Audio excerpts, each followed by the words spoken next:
Did you know that tomatoes can double their yield during this period if we give them the right food?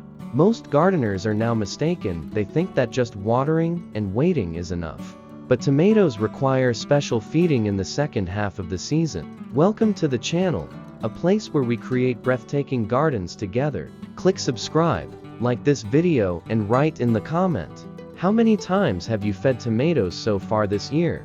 Tomatoes are exhausted from fruiting during this period. The leaves may start to fade, flowering slows down, and the fruits remain smaller. This is not a disease. It is a sign that the plant is looking for food.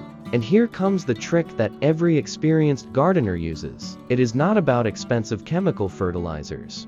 You can make this yourself at home, and from ingredients that you probably already have. The best fertilizer for tomatoes right now is a mixture of milk and baking soda. Here's the recipe. 1 liter of milk, 1 tablespoon of baking soda, 3 liters of water.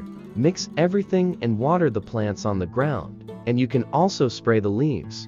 Milk provides calcium and nourishes the plant, and baking soda protects against fungal diseases and extends the harvest period. Try this and get ready for fruits like you've never had before. Share this video on social networks as well. Thank you.